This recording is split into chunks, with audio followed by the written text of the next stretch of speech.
left, left, now right. Don't rush. 3, 4, left. Don't let your hands go too high, left. It's tight. Hear how clean it is? All right. How clean it is? And yet it's got to be that steady.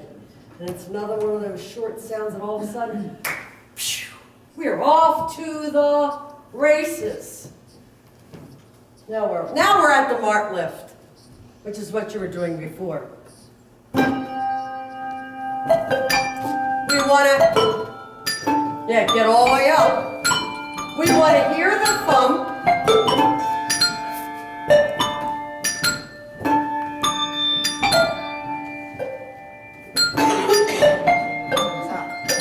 Do you know what a pluck is?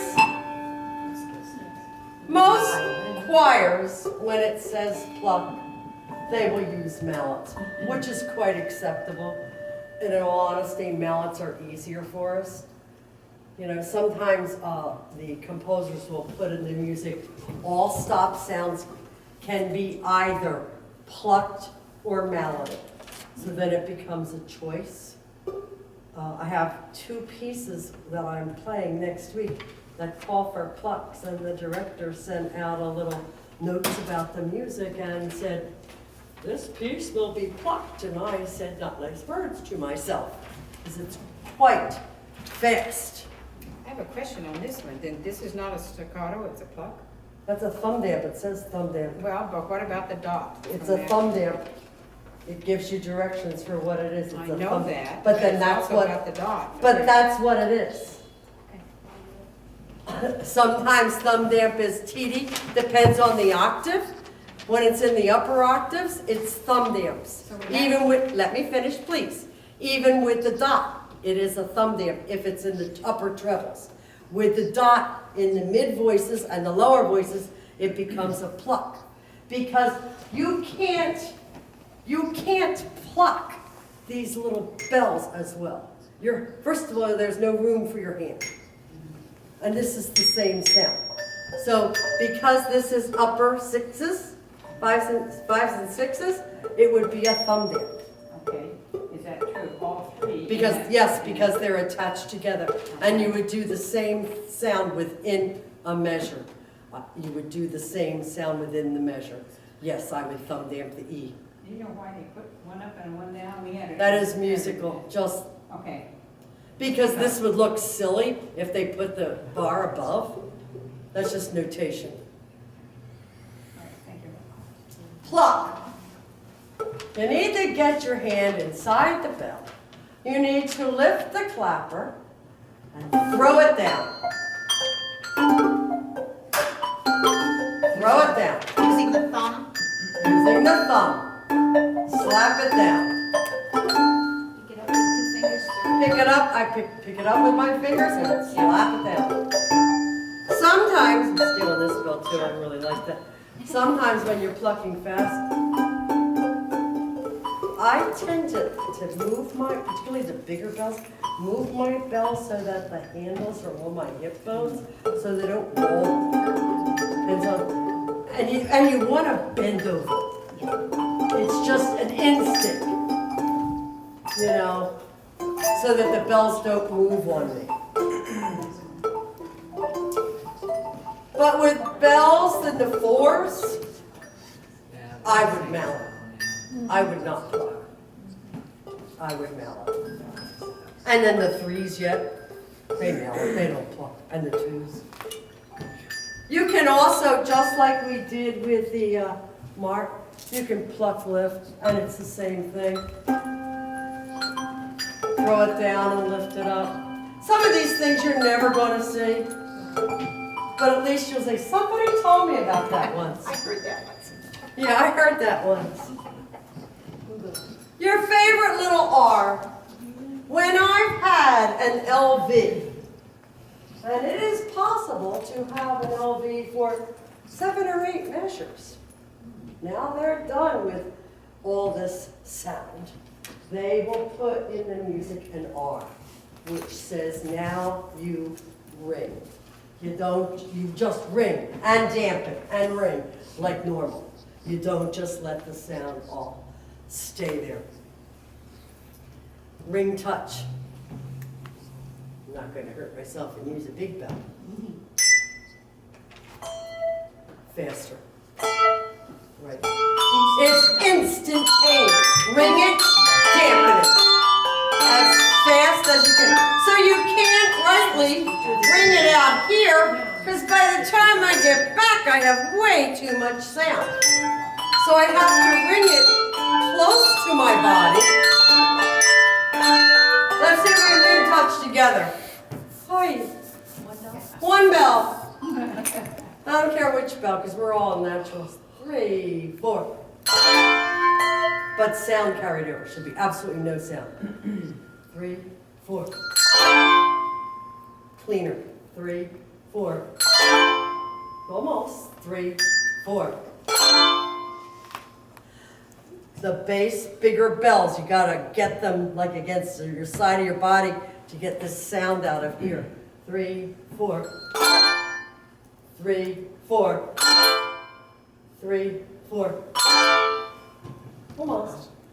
A little bit cleaner yet. 3, 4. Do it on 1 and 3. 3, 4. 1, 3.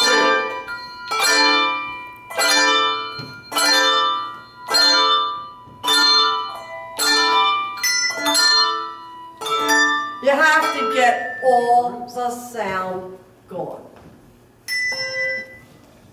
Not in a nice, slow, happy motion. All the sound gone. Jeannie, the lip or in here touching? I would do it all. You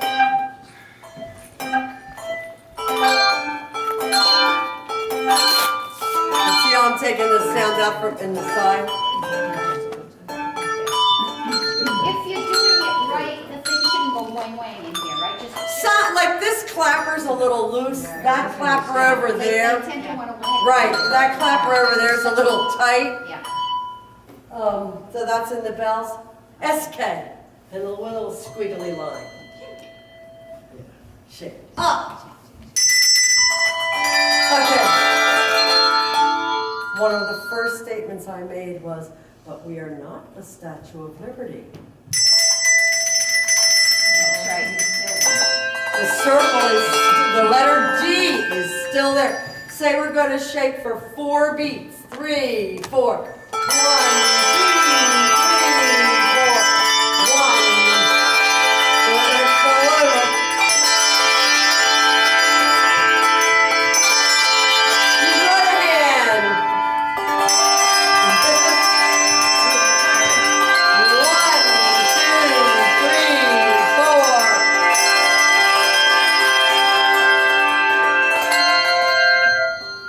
4. Everybody loves shakes. The swing. There's a lot of controversy about the swing. It started out as a major tower swing. And it does give a different sound. And now we're in these church buildings, we're in these concert halls, and then right here where I have steps, there's a wall. So there's all different kinds of philosophies. I have one director who won't let anybody swing. He does this instead. Personally, I don't like that. My thing is when you swing, it can't go past your thigh. Then I don't have to work. They have a wall within. Yeah, well, that wouldn't be. The choir member getting the bell in the face would not be a good Or thing. in the knee or whatever. So if you think about it, don't let it go past your leg. And then come back. It's just, can you hear the difference in the sound? It's just to give it a difference in sound. TD, thumb down. Pretty much is only used from the mid bells up. It's really hard to thumb damp these. I'm finally going to give it and put on a glove. Aren't you proud of me? To thumb damp these bigger bells. I tend to have to go like this. Yeah, see. So that's why they would probably mallet. But with the upper bells, you simply take your bell and slap your thumb on it.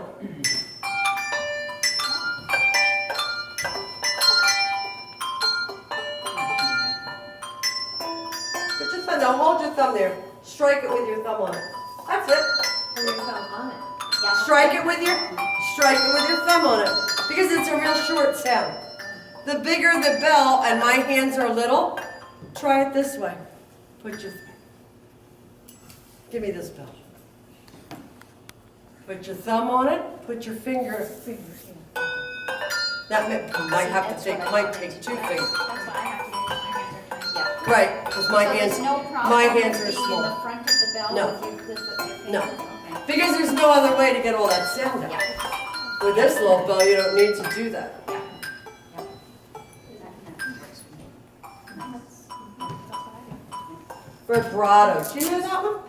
You often see it in the last measure of the piece, and it's just for a separate effect.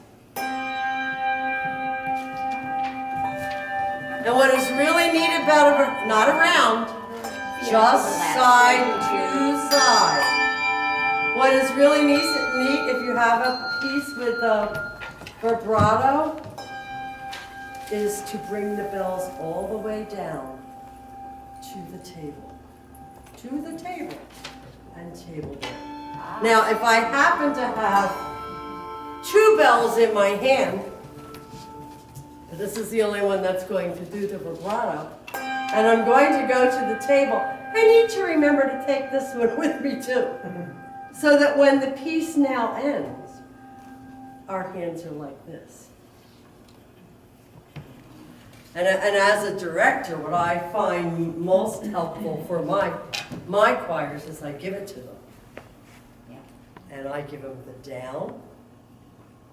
As I listen, because I can hear all the sound out here better than they can, until I get to the table and I give them the table. And then I freeze. And if I haven't moved, what's the rule, Allison? You don't move. You better believe it. Allison started to ring with me when she was about, 8. Well, yeah, sing when I was 8. right, yeah, maybe 10 when she started to ring with me. So that covered everything.